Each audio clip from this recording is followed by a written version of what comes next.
Bom, pessoal, eu senti necessidade ainda dentro do assunto de gestão por processos, né? Eu senti a necessidade de fazer um complemento daqueles 3 vídeos que eu publiquei, né? Esse é o 4º vídeo sobre o assunto, né?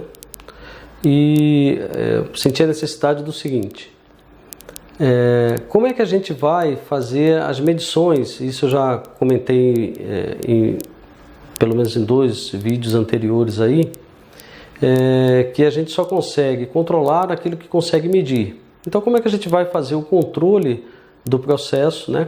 Quais são os mecanismos, as ferramentas que a gente vai utilizar para controlar? Então, como é que a gente vai fazer isso? Então, eu senti a necessidade de fazer um complemento daqueles 3 vídeos, né? Trazendo para a gente aqui esse assunto de hoje, né? Trazendo para vocês indicadores de desempenho. Muito importante, porque todos os dias a gente está sendo avaliado, quer seja na nossa vida acadêmica, quer seja na nossa vida profissional, todo dia a gente está sendo avaliado. E a gente precisa então entender, né, quais são os pontos, como é que a gente consegue avaliar isso. Então, olha só o vídeo aqui, ó. Olha só o texto agora, ó. Indicadores de desempenho. Uma forma de representação quantitativa das características de um processo e de um produto utilizado para acompanhar e melhorar os resultados ao longo do tempo. E aí a gente pode também transcender um pouco essa definição, porque a gente pode também fazer essa representação quantitativa das características de uma pessoa, da meta que foi passada para aquela pessoa, e aí a gente consegue então ter um indicador de desempenho também profissional, né? E aí é importante esse indicador de desempenho porque as empresas utilizam para dar bonificações aos seus empregados, aos seus colaboradores, assim como utilizam esse indicador de desempenho para promover, né? Para ter aí ascensão profissional dessa pessoa, para não ficar redundante aí, dessa pessoa dentro do setor de trabalho. Os indicadores surgem a partir de 2 grandes necessidades. Uma delas é medir os resultados, né? A gente precisa saber como está o resultado de cada processo. Por quê? Porque a gente precisa avaliar se as ações e as atividades em andamento estão conduzindo à organização aos resultados, aqueles indicadores de desempenho que foram definidos lá naquele processo estratégico, né, que a gente viu no vídeo número 3, que é definido pela alta direção, onde ela quer chegar e como ela quer chegar. E aí, se a meta, por exemplo, for a médio prazo, 5 anos ou até mais, ao longo do tempo é necessário verificar se a organização está indo em direção àquela meta, né? Senão é preciso fazer ajustes, né, de curso para isso daí. O objetivo dos indicadores é transmitir as necessidades e expectativas dos clientes, viabilizando o desdobramento das metas, né, dando suporte à análise crítica dos resultados do negócio.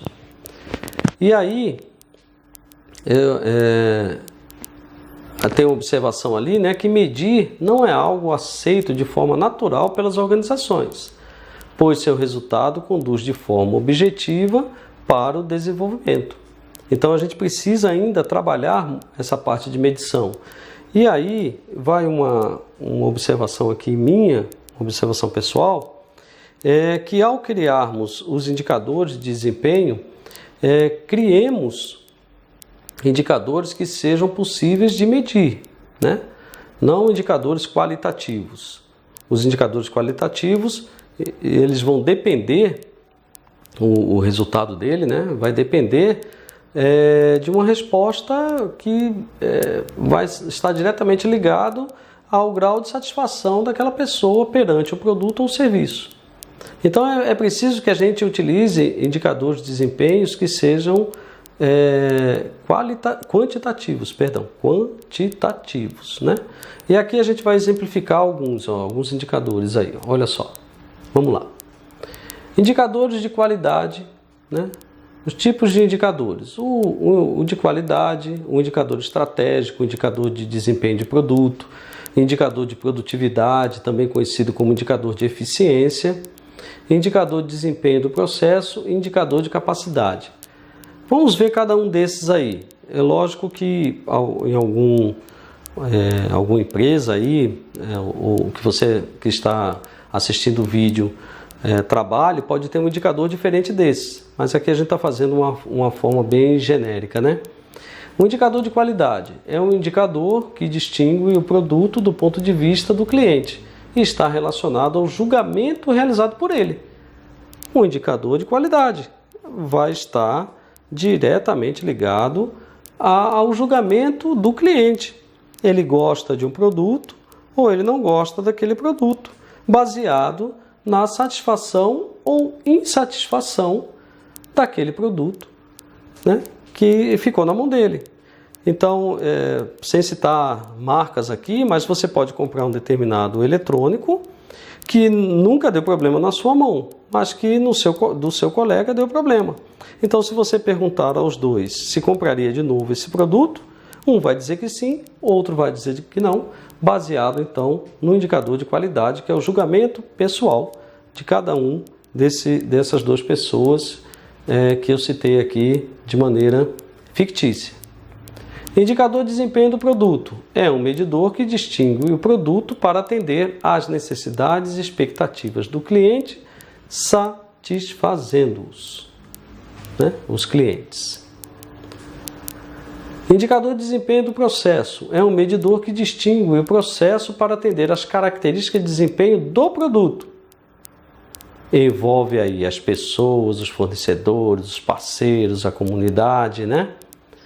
E aí a gente tem como eficiência a relação entre o desempenho do processo e do padrão que corresponde.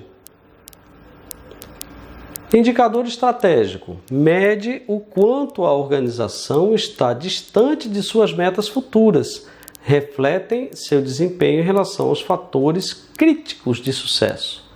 Esse indicador estratégico é que vai guiar, que vai nortear a empresa, né, a organização, para suas metas futuras. Então, ele mede aí o gap, né, das metas atuais em relação às metas futuras. Indicador de produtividade mede a proporção de recursos consumidos com relação à saída dos processos. Está ligado diretamente à eficiência, né? Produtividade, né? Eficiência. Saída dividido pela entrada, né?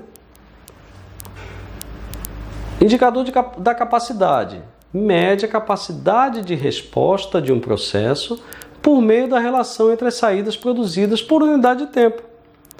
Quanto é a capacidade de realização de uma determinada máquina, né? Isso é muito importante porque se o setor de vendas fechou uma venda de uma quantidade X de um produto, sem conversar com o setor de produção para saber a capacidade, né, de realização das máquinas, ele vai ter problema nessa venda se a capacidade das máquinas for inferior à quantidade que o setor de vendas fechou o negócio, né? Então aqui a gente vai ter quanto uma determinada linha de produção faz um produto por hora, por dia, né? E aí a gente consegue medir então o indicador da capacidade.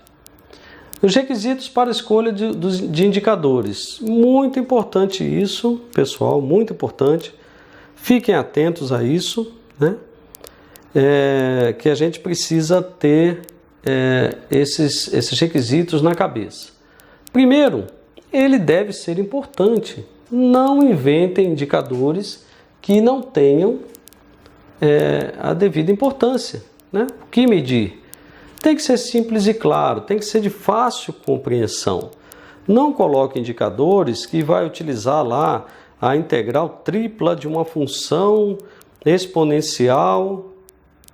Poxa, quando vai olhar esse indicador, a pessoa não sabe nem como calcula isso. Imagine, tem que ser uma coisa simples, né? Número de peças vendidas dividido pelo número de peças produzidas vezes 100, por exemplo. Número de pessoas que responderam com nota acima de 7, dividido pelo número de pessoas que responderam com nota acima de 100, para a gente saber aí uma relação se está satisfatório ou não, o grau de satisfação do cliente, e por aí vai. Não façam indicadores complexos que não tenham uma clareza na informação, porque isso não leva a nada também, só vai dificultar o controle desses indicadores. Ainda dentro dos requisitos, ele tem que ser de baixo custo, então não adianta você criar um indicador de desempenho que a gente não consegue medir. A mensuração desse indicador não seja viável, né? Tem que ser viável, tem que ser representativo e abrangente, tem que ser rastreável e acessível, né? Permitindo identificar a origem, tem que ser confiável, tem que oferecer segurança. Não crie indicador que você depois diga assim: esse indicador é mais ou menos isso. Mais ou menos isso não traz a confiança, não traz uma segurança da informação. E também esse indicador ele tem que ser comparável. Comparável entre setores, comparável entre unidades da mesma empresa, comparável até entre a empresa e seu concorrente, né? É preciso que a gente consiga fazer comparação entre os indicadores. Só que aí, uma vez que a gente consegue escolher esses indicadores baseados nesses requisitos, tem fatores que afetam esses indicadores e afetam também as metas das empresas, né? São fatores que vêm aqui para o ambiente interno, ambiente externo, como mostra agora esse novo slide, né? Nesse primeiro ponto lá, desses fatores, o ambiente interno e o ambiente externo, a gente tem aí uma matriz, uma planilha de SWOT, né? Que no ambiente interno a gente pode identificar os pontos fortes e fracos da minha equipe, do meu processo, de uma maneira geral. E no ambiente externo a gente pode ter aí, verificar, né, as oportunidades e ameaças. No ambiente interno a gente tem um controle disso, a gente pode fazer mudanças, fazer o processo de gestão de mudanças dentro da empresa, transformando os pontos fracos em fortes, mas o externo a gente não tem muito o que fazer, né? A gente só pode identificar as oportunidades e as ameaças, mas tem que conviver com isso, né? Com essas oportunidades e ameaças, já que a gente não tem como modificar o ambiente externo. Outro fator também que afeta a geração desse indicador é o mercado, né? As necessidades e expectativas do cliente, eles mudam ao longo do tempo, né? Então a gente tem que sempre ouvir o mercado, sempre ouvir o cliente para poder até modificar os nossos indicadores e metas, né? E também a organização também muda, as suas necessidades e expectativas, as suas metas alteram, o seu processo produtivo altera, um determinado serviço ou produto. E tem também os referenciais de comparação, que também modificam ao longo do tempo, e é preciso então que a gente fique atento a isso para também modificar esses referenciais de comparação, para que a gente tenha, no final das contas, uma forma de comparar os indicadores, né? Com isso, com esses fatores, né, eu encerro mais esse vídeo aqui. Espero que vocês tenham gostado, né? Isso aqui é um complemento dos outros 3 vídeos, como eu falei no início dessa gravação. E aí vamos agora praticar. Coloquem em prática esses indicadores, criem os indicadores quantitativos no seu dia a dia também. Não deixe só no lado empresarial, não, no lado profissional. Crie esses indicadores e busquem esses indicadores por meio de metas, né? Coloquem metas e busquem esses indicadores. Isso é muito importante para o nosso dia a dia. Então, obrigado, espero que vocês tenham gostado do vídeo e até o próximo vídeo. Tudo de bom!